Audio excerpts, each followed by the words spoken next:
where two short-term rental bros come together. What? Not in that way, bro. There's a podcast of truly epic proportions, where we talk about all things short-term rental and shoot the shit along the way. Welcome to the Co-Host Bros Podcast. Here are your hosts, Matt Codd and Austin Spitz.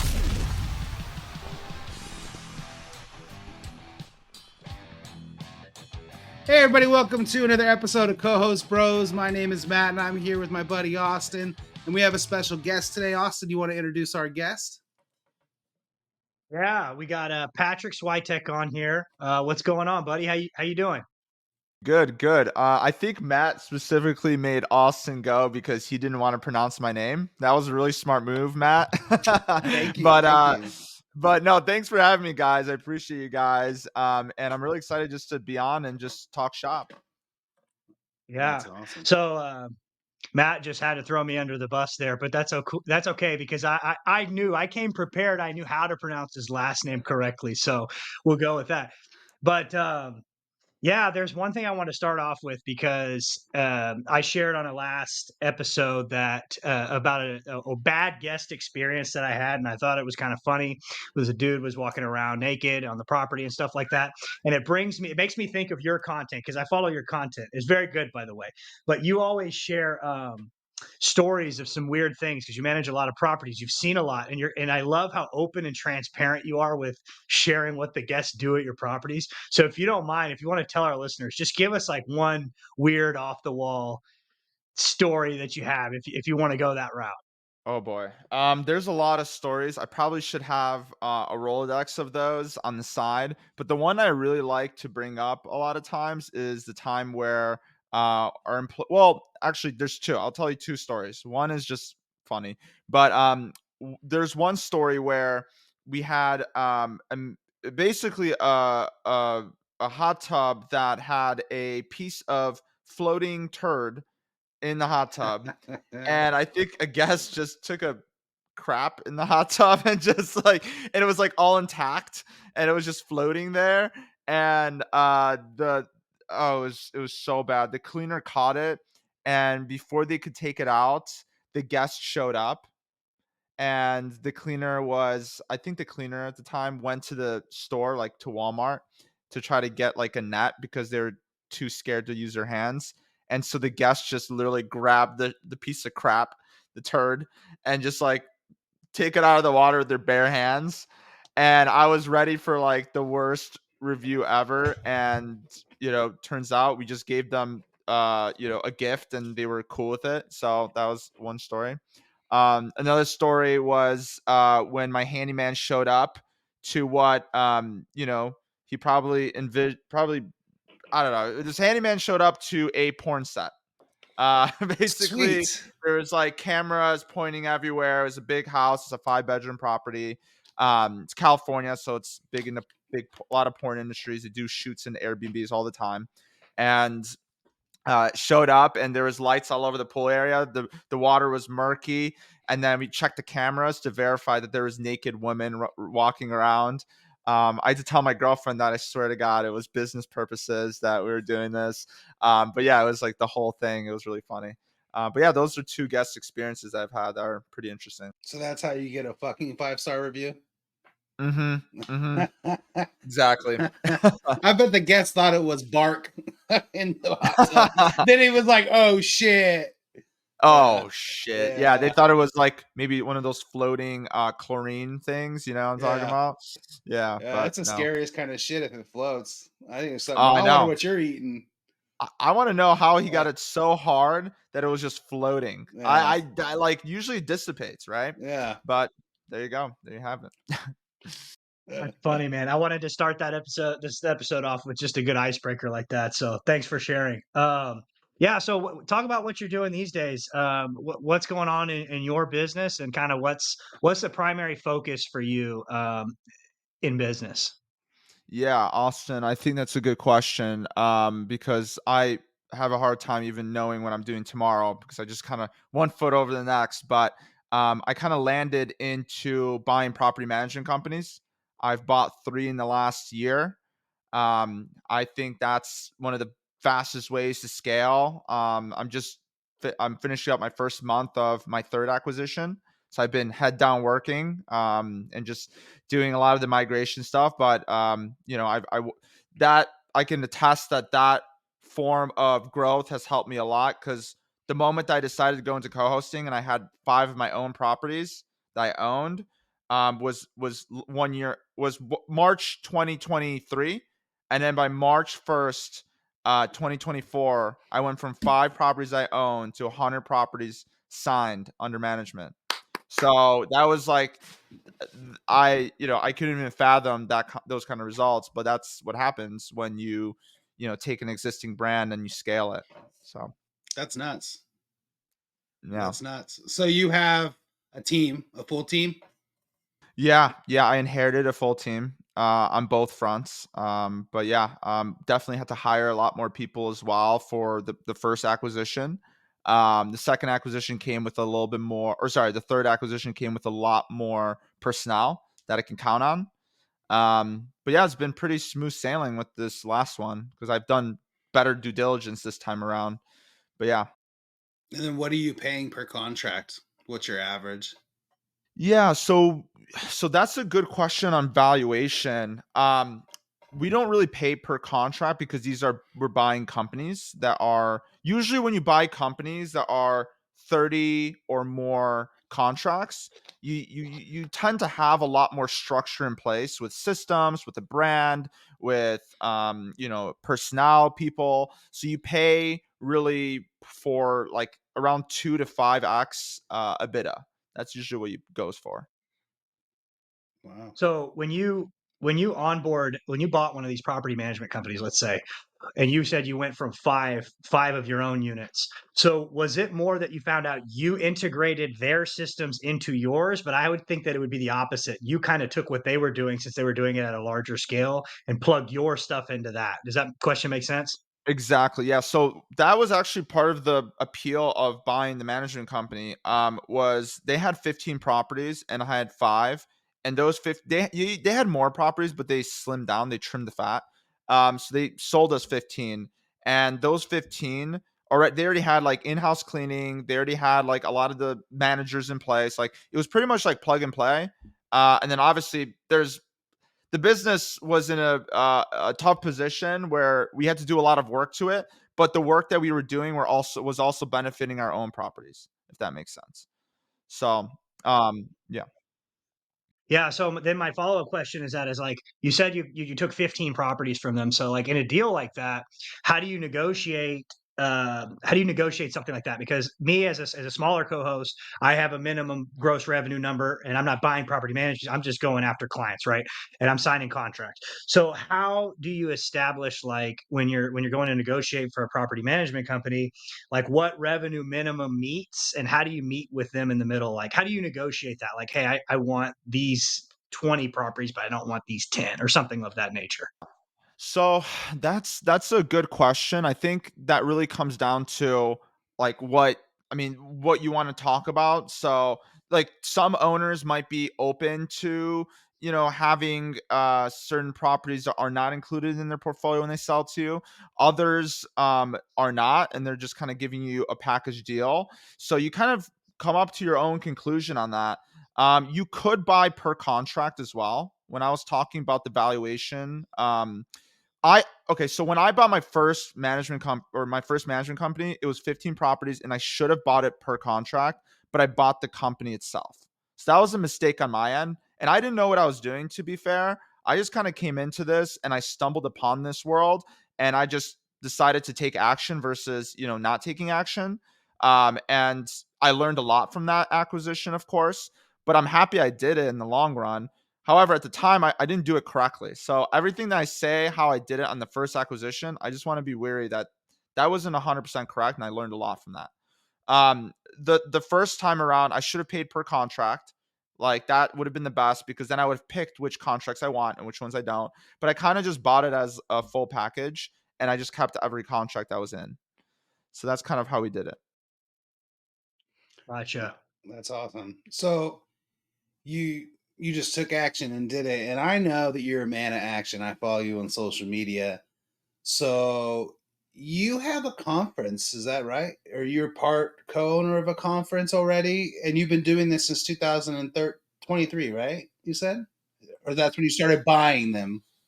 I started buying management companies 23. I've been in this space for a while in the sense that I used to work as a product manager, which is basically like you help facilitate systems and tech throughout the whole company to help scale a big property management company called Avance. So I helped them scale from 200 to 1,000 plus short-term rental units. So that's where I learned about short-term rentals. Got laid off from Avance. Um, couldn't find a job for, I mean, literally, I tried everything. I couldn't find a job. Literally, 3 jobs in 1 year I got fired from. I was a horrible employee, and I was forced to buy a property. I was like, dude, I can't find people to manage properties for. I can't like nobody trusts me. Like, I'm just gonna buy my own property and I'm just gonna prove out this concept. And I bought a property that was making 33,000 a year. I made $60,000 that same year I bought it, and so I proved out the concept, right? So from there, it kind of spiraled. I met a partner. We did a lot of deals together, and that's how we got to the 5 properties. Is in that first year of actually doing business was like around 2021 is when I got my first property. Was 2021. Yeah. That's awesome. That's crazy. So now you have over 100, right? So how many clients do you lose on average when you acquire these companies, or have you lost clients when you acquire these companies? Yes, you do lose clients, and there are provisions in place to help you with losing clients. So, what you can do with what we did with our first one, the one thing we got right with the first company is we had a seller holdback.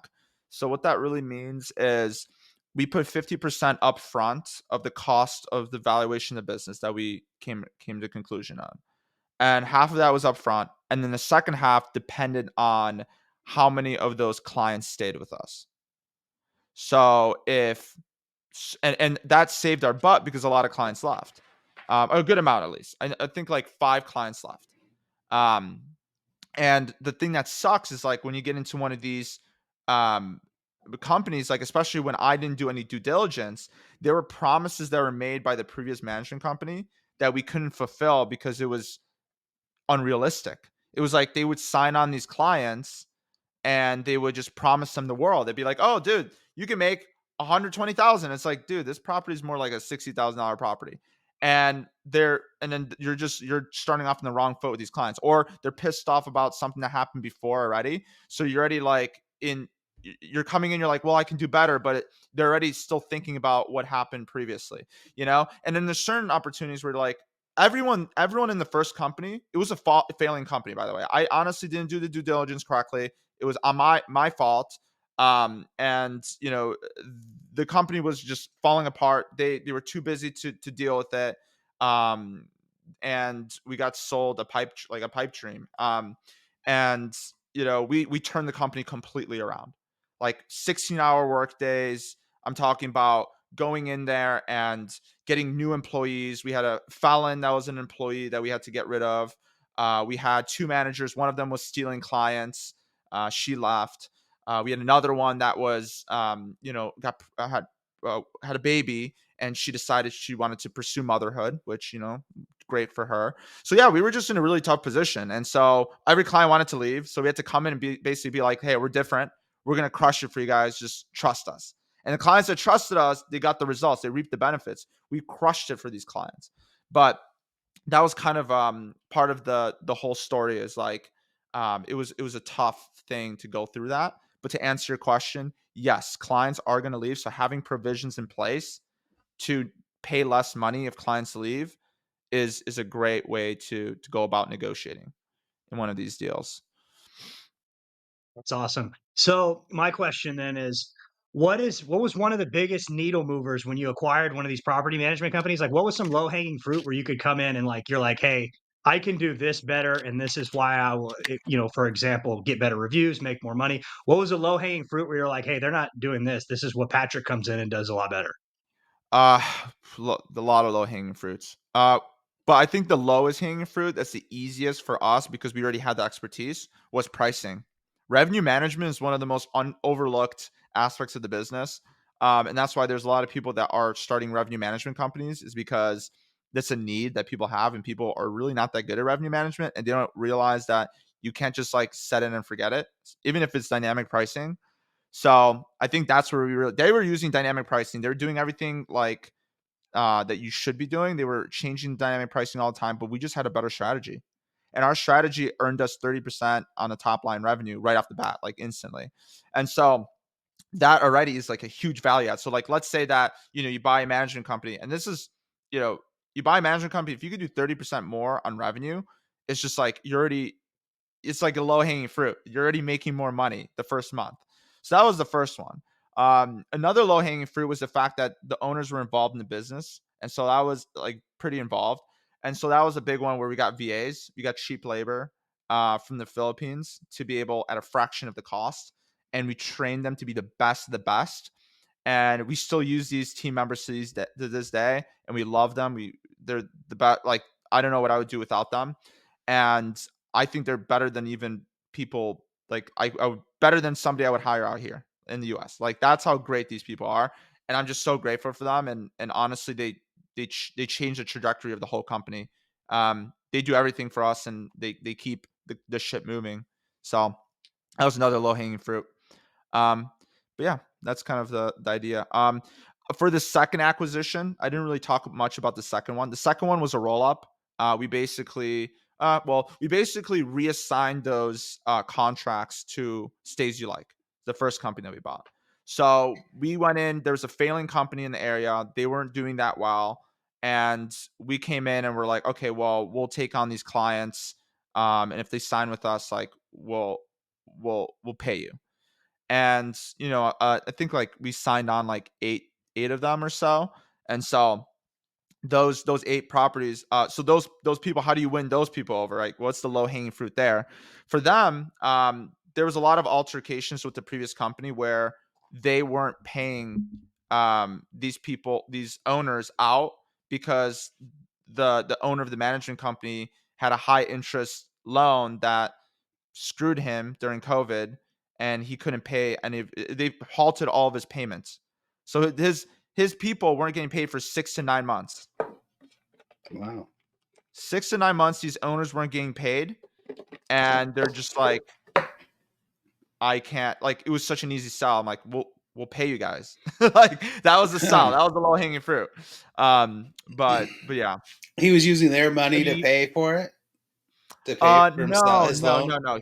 He poor guy just didn't understand business all the way, in the sense that like he was very optimistic during COVID, which it was a great time. Yeah. Properties were booking, and he took out a high interest loan to propel his business forward.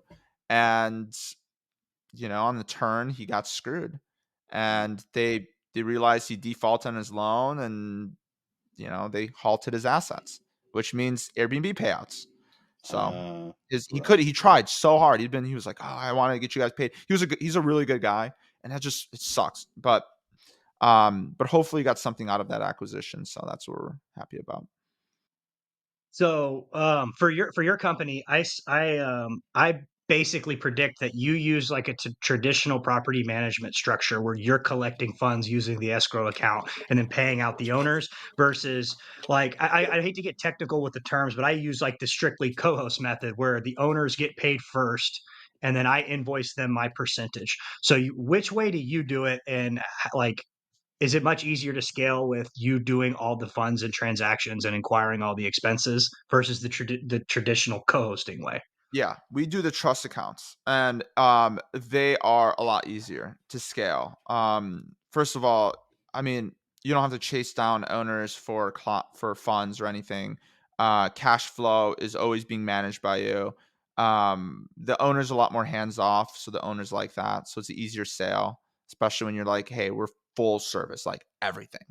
And they really enjoy the fact that they have an accountant that has, because we have an in-house accountant that has literally receipts for everything that we spend on. So just having that control and that transparency just builds trust with owners a lot faster, I feel like. So, I mean, yeah, if somebody's handing your money and it's just like it's a psychological thing, I feel like, and this is like my hypothesis. There's a psychological feel of you actually paying somebody, even though it's like their money technically because it's a client fund, it's an escrow account.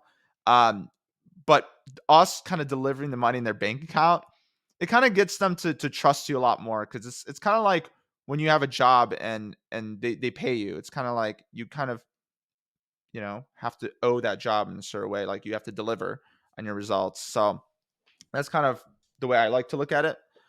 But yeah, I don't know, maybe Austin, you could tell me otherwise. I haven't done the co-hosting model.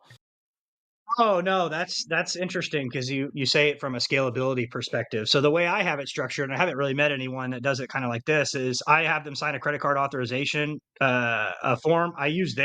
I leverage no debt. I use their money to pay for everything. I attach everything into a Google Drive, and then my contract says anything over 250 or whatever, I have to consult with you first. So my pros from the con is obviously from a scalability perspective. A con is also that with their card, there's everything more with their accounting card. on their end because I have to attach the receipts and now they're responsible for their own accounting. So that's a con. The pros is they're paying for everything. I'm leveraging no debt. And then all I'm invoicing is just being reimbursed my commissions. I don't know. So when you say it that way, from a scalability perspective, it makes me think. But I'm kind of similar to you, where I just started and I just kept going that way, and it was set up that way. So I don't know. Maybe at some point I'll pivot. I don't know what your thoughts on that are. Uh, I'm only at I'm only at 7, but I started about like 7, 8 months ago. So I'm at 7. I'm averaging like a property a month, and I've got like 4 more in the pipeline. So it keeps moving. It's moving, but it's just like I don't Yeah. know. How do you pay contractors? Say it again. How do you pay contractors? With their card, I do everything with their card. Their credit card with the credit card? Yeah. Oh wow. Well, maybe my contractors aren't as nice, but they don't take credit cards. They usually do either ACH or something like that. And having internal systems for that honestly makes it easier because, for instance, like we pay out all the vendors on Monday. So they send all their invoices in and on Monday they get their payments. So whatever vendors we use, they're always getting paid out no matter what, and they don't take credit cards. So especially when you get into like cleaners and things like that, like it just makes it easier on our end. We don't hire companies, which saves money for the owners. And so like you see how that it just has a domino effect of like allowing us to use a lot more labor and the labor market opens so that we get better cleaners, we get better contractors, that kind of thing, for cheaper so that the owners aren't coming out of pocket like crazy. So there's savings there that owners appreciate. I don't know. I think the hard part with scaling is you're going to have so many credit cards, and it's like, how do you really understand like what happens where, you know what I mean? So like it's gonna get really tough to manage 100. Like I always think about it like when I'm building anything, like how would it be if I had 100 credit cards or 100 owners? Like, is this system scalable enough to have 100 owners on it? And if the answer is no, then there's probably a better way to do it. So that's kind of the Yeah. way we look at it.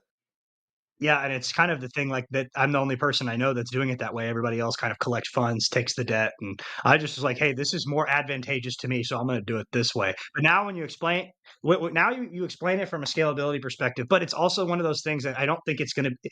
When the day comes, I don't think it'll be too hard to pivot because it's basically like, "Hey, send an email out to all the owners." It's an advantage in their favor because I'm going to say, "Hey, I'm going to inquire all the expenses now, and I'll bill you back for them." So I don't even have to. You don't have to deal with these credit cards anymore. So it's something I probably need to revisit because there's probably a reason everybody's doing it this way. Yeah, no, for sure. No, I like your method, and I've heard of other people have done it that way. So that's not out of this world. It's not like crazy weird. It's actually kind of normal, but it's just I would do it that way too if I was a co-host, to be honest.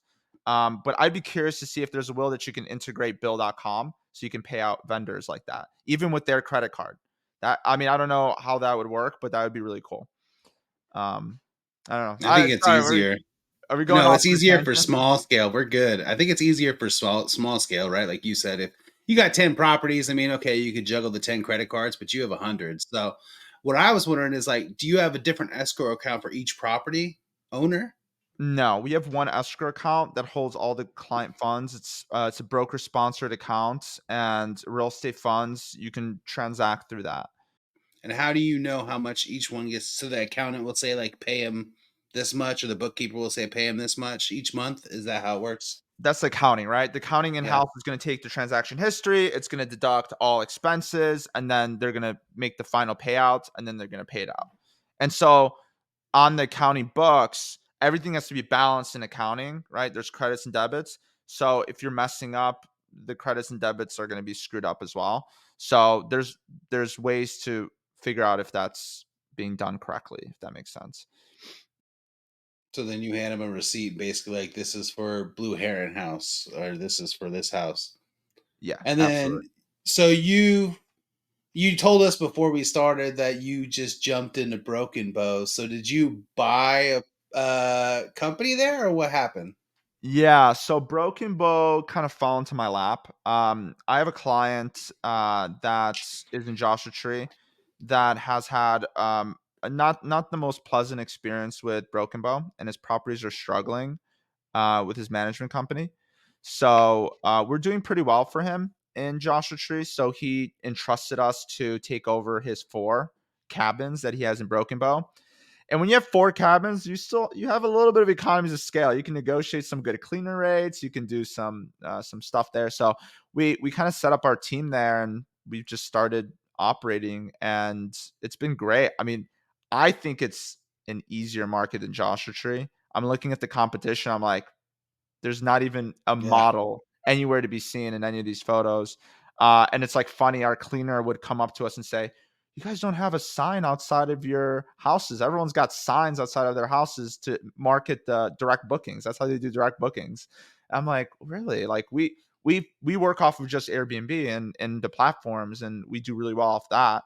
But that's every market's got their own little like ways of doing things. But that's where we trailblaze, right? We trailblaze, we do things differently, we scale differently. So that's what allows Yeah. us to mobilize better. So yeah, I know my markets, like everybody has that Verbo sign. Super super old school, and I'm like, damn, I can't believe Verbo used to give those out. But yeah, so what what's gonna stop you? Like, what is your limit? Like, how big are you going? Are you gonna beat the people you used to work with? Or you don't know, or you're just like, you know what? Hey, fuck it, it fell in my lap, let's buy it, right? So what's your end game? Do you have an end game or a Um, stopping point? good question. I've always had in my head that I want to sell at a $10 million valuation. That's where I'm going. So Okay. wherever that takes me. Um, $10 million means if I'm selling at $10 million at a 3x EBITDA, which is very, 2, 3x, like that's conservative 3x. Then I need to make around 3.3 million net. So that's kind of what I'm shooting for. And so it doesn't really necessarily mean more properties. It just means better, maybe more properties. It is going to be more properties. It needs to be, but also streamline operations, also paying the people that I have really well that are operating things. I just want to get to a place where we're making 3.3 million. And the here's the kicker. So my goal is 3.3 million, but also making sure that when we make that money, we're not involved in the business. That's important. So no time, like we can take zero time commitment, 3.3 million. That's important because hey, I like right now we're making, great money, but also I'm a lot more involved in the business, especially on the new company that we just bought, because there's things that we have to take on when we first start, and then we eventually delegate to employees. And when you delegate, it costs money. So it's either your time or you pay money to get your time back. So that's why 3.3 million has to be me and Josh, my business partner, not being involved in the business. So That's what I was. What's my next question? Actually, was how involved are you? But I guess at acquisition you are, and then you slowly let those things go, and then you acquire again, right? And then so it's like it's a cycle of work, right? Up and down until you get to where you want to go. Uh, yeah, cool. yeah, That's crazy. 100%. I think right now, like, yeah, previous company, before we bought this new one, we were pretty much chilling. But although like Josh and I are doing sales all the time, like keep in mind, in 1 year, for Stage Like the first company, we have 50 live properties now with them. So it went from 15 to 50 live. So we had to sign on a lot of clients in that time.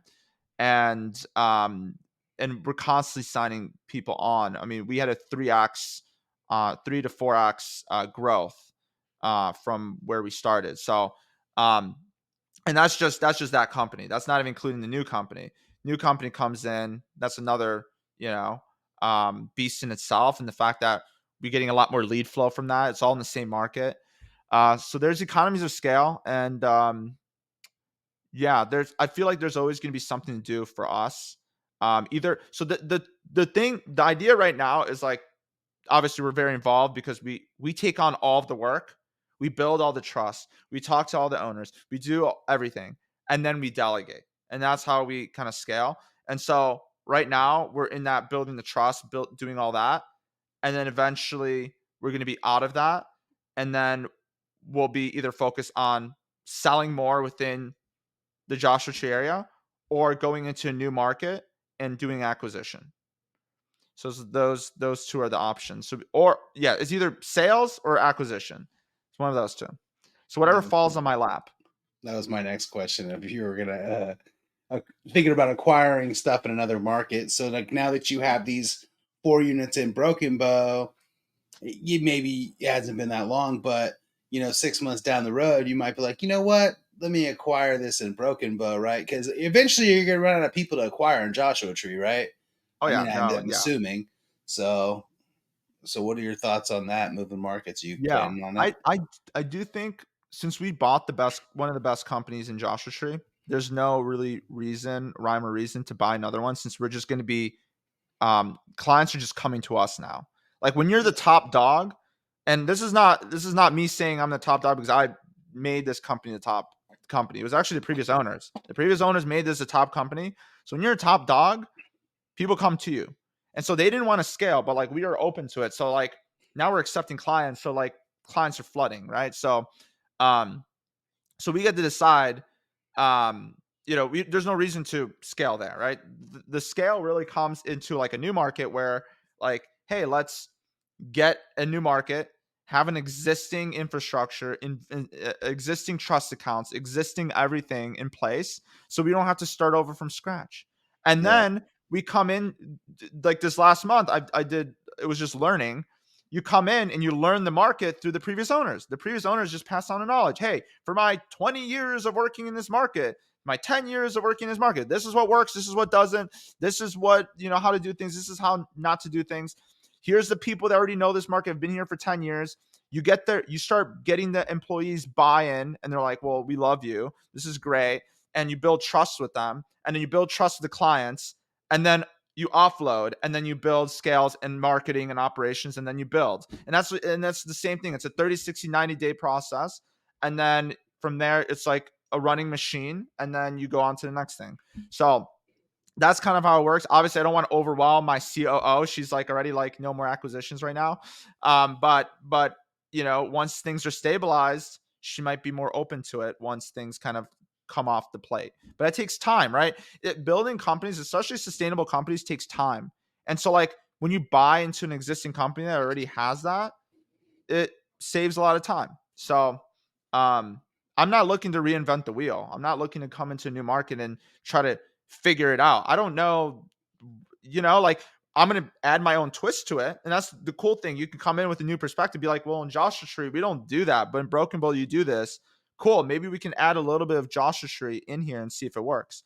Let's add models into photos. Let's build, pickleball court. This crushes it in Joshua Tree. And then seeing comps with the pickleball court doing really well. And you're like, okay, well, there is one place with the pickleball court. Let's just do that for all these clients and then just crush it for them and build a new standard in this market. And the only way you can do that is with sheer like new perspective. Like you're taking a perspective in one market and you're deploying it somewhere else. And I keep telling people this: Joshua Tree is one of the most competitive markets in the country. Orlando's up there as well. Orlando's one of the most competitive markets in the country. And Orlando is number one most competitive market in the country.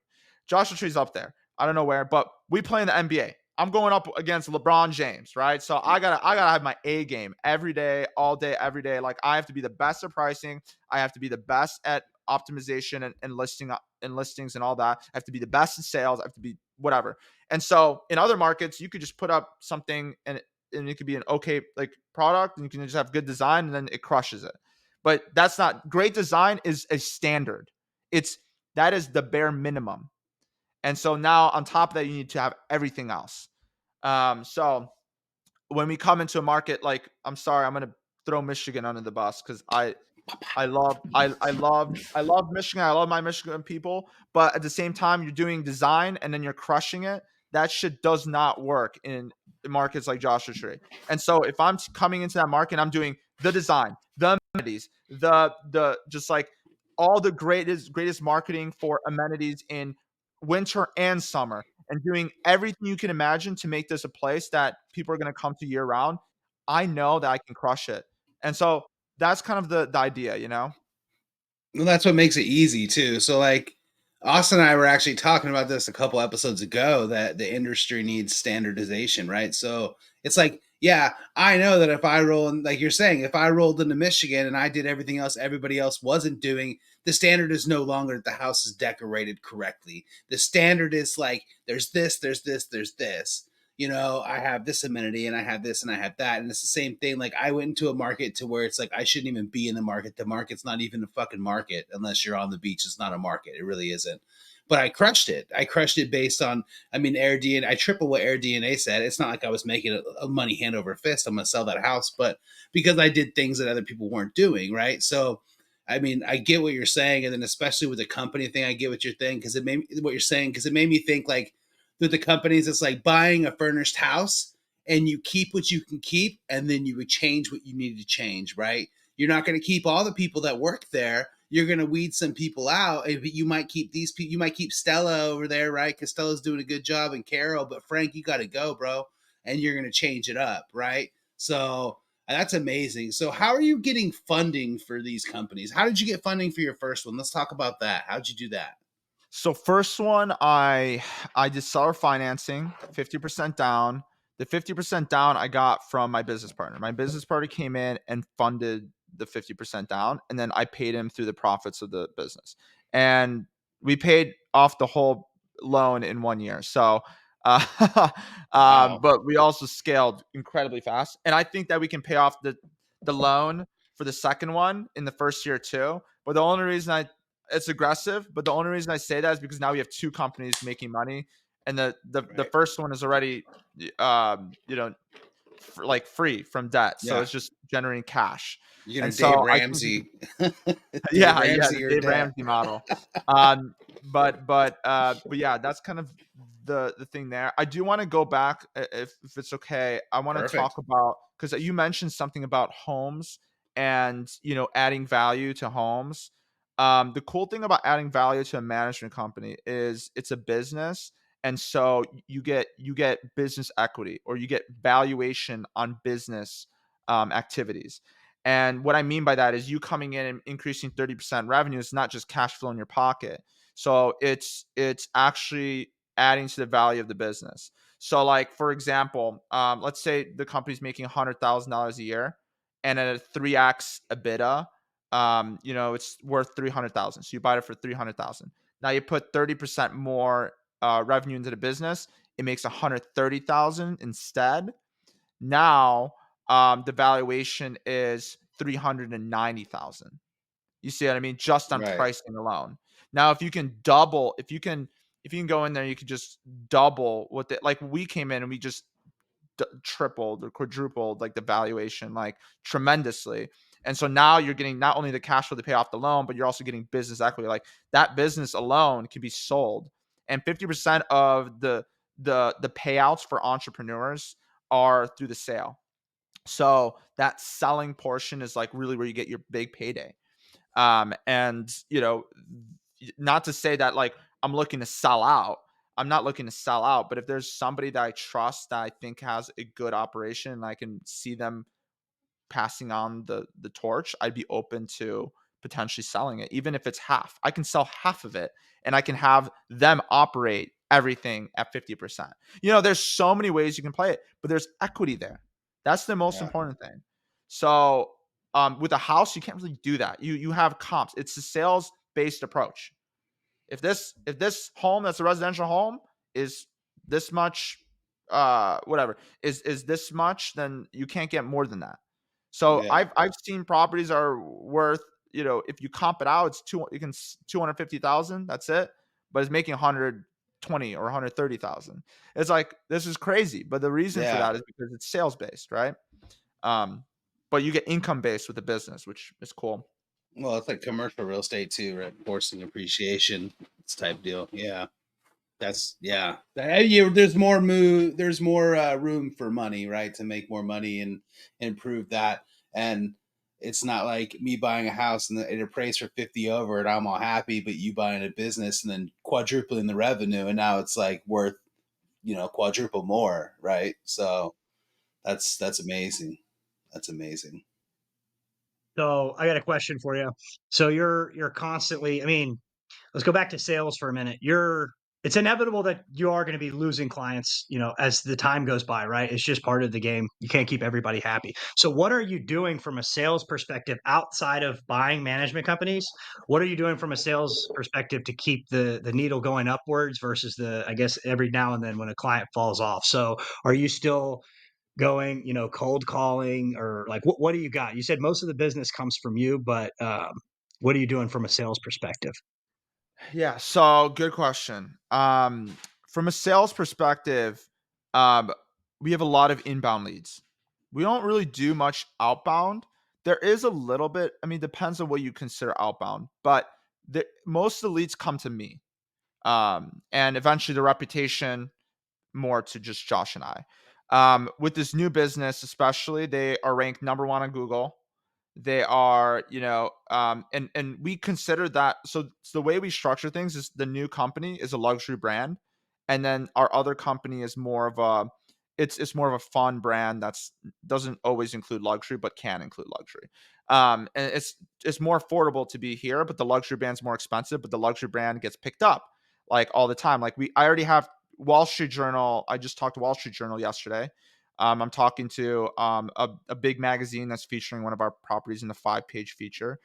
We have Netflix picking up our properties and putting it on Netflix shows. Like you get the exposure of the luxury brand, but you pay the premium. And you get like your personal concierge at the luxury brand. The co-host company has people that are considered leads. Every house has a lead, and that lead will come like all the time, check on your home, make sure it's like stock, make sure everything's in place. Like they'll literally do whatever it takes to make sure the home gets rented, or not rented but maintained. And so they're a official like property manager. We call them like concierge almost. And that's a luxury feel. And so we don't charge for any of those, by the way. Anytime they come over, we don't charge for that. Light bulb, anything, like all the stuff that adds up for property managers, we don't charge for any of that. We bake it into the fee. So, but there's differences. So if there's somebody that comes in through the lead through co-host company, they had to deny 99% of the people that came in because it just didn't match their brand, it didn't match their aesthetic, it didn't match whatever. We just take those leads and we just throw them to Stays You Like. And so now Stays You Like is growing because all those inbound leads are coming in. How do we get inbound leads? So a lot of different ways. One, I'm obviously like in the space. I talk about a lot of things. I give a lot of advice in the space. My reputation definitely helps. Like me doing podcasts, doing all this kind of stuff, like doing the book. Naturally, I just get a lot of people that come to me and say, "Hey, can you just manage it?" Um, Now that's one part. Now the second part is that also helps with sales. Obviously, when we come into sales, like, hey, I do conferences on short-term rental investing. That helps with the sales process. So authority is great. And look, you don't have to do conferences. You could do a meetup. You can say, hey, listen, I do a monthly meetup in this town. Like I'm a local and I do monthly meetups in this town. Like I know that I can, like, I'm even if there's 10 people at your meetup, it doesn't matter because you become known in town as that person, and you can leverage that when you go into your sales meeting. So they want to work with a local expert. That's the way to do it. Another thing I do, I'm very involved in the Facebook group. People always see my messages in Facebook group. So you could join like the market Facebook group, that kind of thing. I've gotten a lot of leads on there. I've put up videos in the local Facebook groups talking about how to optimize your listings, how to get more money, how to do all this stuff, and quite full transparency, I'm going to do the same thing with Broken Bow. I'm going to prove out the concept, and we're going to get leads coming in there too. Realtors, all the realtors know of us as well, which is great. They come to us. We go into realtor offices. We talk to them. We develop relationships with them. And just strong referral network. And people just talk about us and send us leads. So I think that takes time to build, but honestly, like going out there and going to the agent's office is like a great way to just get started. And then Instagram is huge too. We get a lot of people reaching out through Instagram. They're like, wow. And like sometimes when I see like a house engaging on our Instagram, I'll DM them and I'll just kind of tell them, hey, you have a beautiful house. That's it. Like just plant the seed. And sometimes they'll follow me, they'll see our stuff coming up, and then eventually they'll be like, you know what, like I need somebody to manage this. This timing is great. I've been seeing your stuff for years, like whatever, the last year. I'm willing to work with you, kind of thing. So that's kind of So sales approach. And then obviously Josh and I will come out there and do the sales process. And I don't want to be like to my own horn, but like we are pretty good at our sales process. We come in there, we don't feel like, because we don't need their business, so they feel that, and we don't feel like we need to sell. We feel more so like, hey, I know that I can help you and make your life better, and that is just like a way better sales pitch than like hard selling people. And people have mentioned to us like it didn't feel like you guys were selling, and I think that's, that takes time. Like it wasn't like right away. I definitely struggled in the beginning when I first started co-hosting, but now obviously it's a skill that kind of comes into play. But yeah, that's kind of like our it's no secret sauce. I just told you exactly what we do, so you guys can just copy it. yeah, But yeah, don't do ads, don't no Facebook ads, no SEO like intentionally. We don't pay for that. But we just have good presence. Reputation. yeah. I think you hit the nail on the head there with basically what you're saying is what we always talk about is you described 5 to 10 different ways that work for you, but they all led down to one common thing, and that common thing is that you're leading with the value first, right? Like you're giving before you're asking for people's business, right? Wouldn't you say that that would be I said, the secret sauce, right? Absolutely, man. Like people see that, like even when we go to sales meetings, we'll tell them exactly what we think. We tell them ideas that they can take and copy. And a lot of times people will just be like, I just trust you. Like you could do it for me. So I think that's kind of the way like we do sales as well. In the way that we present ourselves online, we just give a lot of value, and or at least we hope we give a lot of value, and then hope people want to work with us, kind of thing. You Yeah. you do some meetups though, don't you? Yeah, we do Yeah. once a month in LA. We do a meetup, and then we do that's just for STR Nation, and then we do the conference every year. So our conference is a 250 attendee conference in San Diego. We had one last year. We're gonna have one again this year in July. So if anybody's interested, STR Nation, feel free. That's what I was waiting for you to plug it up. So I'm debating on going, honestly. Uh I do have family in San Diego and I do want to go. I just haven't convinced my wife yet. I have so many things going on. But yeah, we got so many things going on. Um Yeah, so we do meet up out here too. So I also, when I'm in the area, I do want to try to show up to one of your meetups because I think that'll be cool, most definitely. Um, but yeah, I think we could talk to you forever because you have some crazy stuff, and I like it's just amazing. And I think if you can give any tips on how to find a virtual assistant, I'm just hinting this on purpose because I like to push Austin. By the way, Austin, you said it wrong. It's hit the nail on the head on the nail. That's the phrase we're coining, not the right way. Okay, so don't say it incorrectly, please. But yeah, any tips on how to get a VA to help you with your co-host business and things like that? Like, what would you do? Um, yeah, so we have 11 VAs. The way to get a VA, I'm just so I think that's one of the most important parts of the business. So I'm gonna kind of expand on this. I think if you want to scale to the scale that we got to, you need the right people on your team. I wouldn't have done this. Like the wrong people on our team definitely slowed down our scaling. I think we would have done it faster if we hired the right people.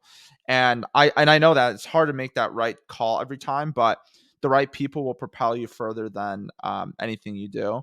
And same with VAs. And people just sometimes are like, well, it's whatever, like $3 to $5 an hour. Like not gonna really try to like try to impress or just like get somebody. It doesn't matter.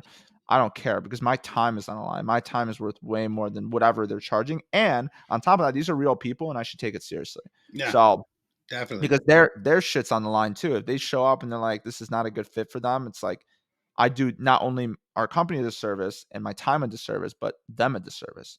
So 100% hiring is so important. And when we do it, we go through a series of interviews. And we have the first test is basically a form that they fill out. And I give them questions on how they would answer different aspects of the business to understand how good they are at like filing claims or doing things of that nature, so that I can understand if they are even qualified. And then the moment that they show qualification there, then we go into the first round interview where we sit down with them. We ask them behavioral questions. And then from the behavioral questions, usually when we do a job listing, we do like maybe we'll get like 150 applicants. I usually say that for every 100 applicants, you get one good solid VA. So that's kind of the way we work. And so we just did the whole thing. We did the applications. We got a bunch of people, and um, you go first round, you get to talk to them, you get to see if they're a cultural fit. And then the second round is definitely a lot more about like skill sets. I want to make sure, can they handle pressure? I get them on the fucking phone. I'm like, all right. Like I get serious. I'm like, I'm a bad guest. Here's the situation. Get on the freaking phone. Like talk to me like I'm a user. And I will yell at them. Like I will Nice. yell at the VAs and see if they break. I want them to go. The ones that can hold their shit together, I'm like, you're hired. Done. Yeah. You're like, why the fuck are you stuttering? Yeah. Fuck. It's like solve. Like I want to know their problem solving too. So like if they are like kind of circumventing around the problem, like, oh, we'll get back to you. We'll get back to you. I'm like, no, get back to me now. I want the answer now. Like just like demand shit. Like do that because I want to see them. Not because I want to be a dick to them and I love this power trip. No, it's like, dude, I know guests can get really crazy. I want to have the worst case scenario so that when they come in to the business, it's a cakewalk. They're like, oh, this is easy. Like I can handle these situations. And I want them to be able to handle that. Because sometimes, there's a lot of pressure and you got to be good at controlling the conversation. And I remember this one VA that I hired was politely said. He said politely, he was like, in a really good way. I forgot what it was, but politely, he was like, all due respect, if you're gonna yell at me, we're not going to be able to solve this problem. And I think that we can kind of come together and really, because I feel a little, I know you're angry about the situation. Like he said it some way that was so good. I'm like, damn. I was like, he controlled the conversation. He's like, if you don't shut the fuck up and let me solve this for you in a nice way. And I was like, I love this guy. Like that's what you want on your team, is somebody that controls that conversation and gets the desired result and problem solves correctly. So. And saves you work too, right? Saves you time. Oh, absolutely. I like to go on onlinejobs.ph. That's my website. Not my website, but that's the website I use. And we get a lot of people there. We field a lot of applications, and I don't go with the first one. I go through a lot of them before I get to the right one. Yeah. I think Austin needs you to share your form with him. Yeah, we're working on it, Matt. You keep bringing it up. We're working on it. I'm going to. I know. That's what I have to do. That's what friends do, buddy. No, it's all good. Accountability, man. It's healthy. It's good for you. My only thing is we've got, we talked real high level today, a lot of our listeners are going to engage and really love what you say, but let's bring it down to a smaller level here. So let's talk about people that are listening to our show that either are, maybe they have 1 to 10 properties, or they have 0 properties and they're looking into the game. Based off of what you've done, like, do you have what's one bit of advice that you give somebody at that stage or just getting started to move the needle a lot faster? What kind of game can you give these beginner folks?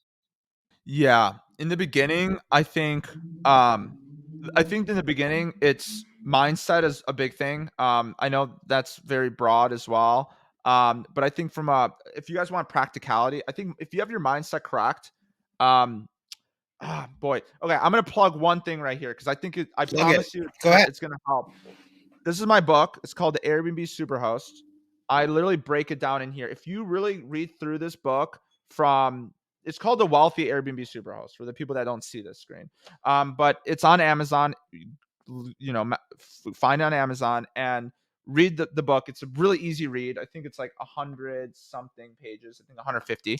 And it will go step by step. There's like mindset stuff in there. There's like how to find people, like all the practicalities, like actually how to do it. I also have some stuff for more advanced people, like pricing optimization, my pricing strategies in here, things like that. So you guys, maybe if you guys want to take a look at it.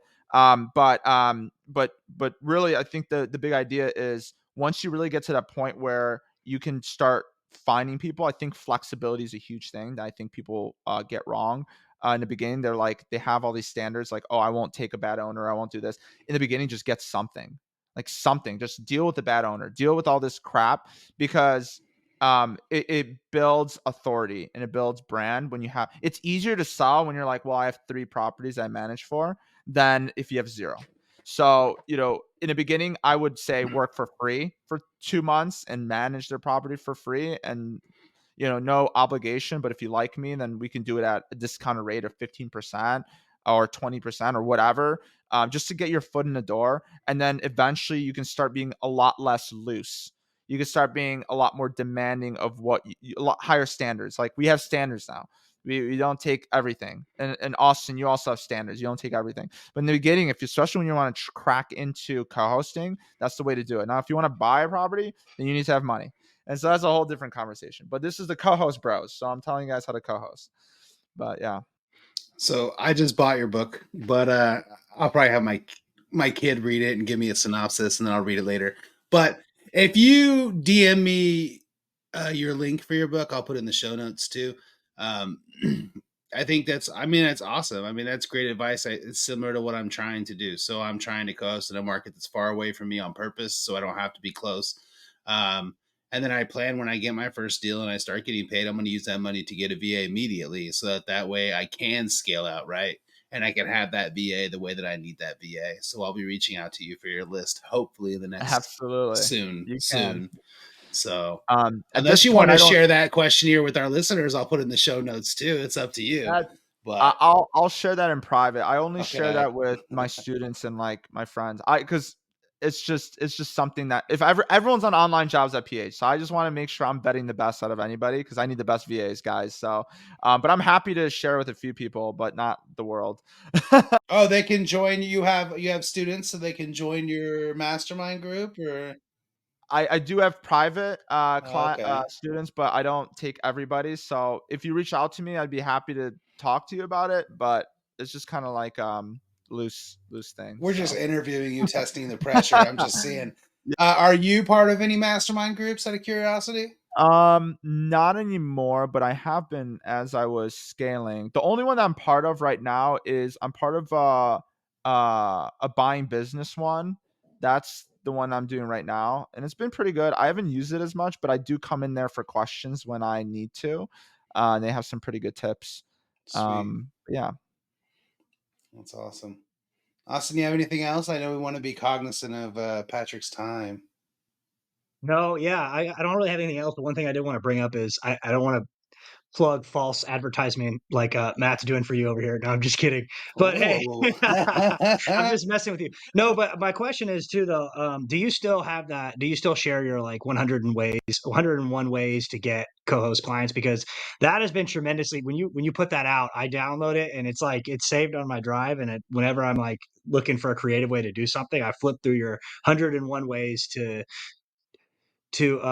get a co-host client. So I appreciate you putting that out. That's helped me tremendously. So I don't know if we can potentially share that with our guests, but yeah, up to you, I man. Yeah. want Oh, it. I dude, don't have for it. sure. For sure. No, I'll send that it. one 100%. I forgot about that one. I just literally put it up. I'm like, this is I did it for I did it for a student. I was like, I'm just going to share it with the world because I was like, people just need to know, like, you got to get started. So yeah, absolutely. That one would be awesome to Yeah. share. And So there's a link DM in my me all the bio. stuff. DM me your book. Give me that link, and then give me like if there's like a website or something people can go to learn about you, whatever the case may be. All that stuff, I'll throw it in the show notes, okay? Because I think that's awesome. I mean, you're freaking amazing. Hey, Austin, you have anything else? No, that's it. I appreciate you No. coming on, and thanks for your time, man. That was fire.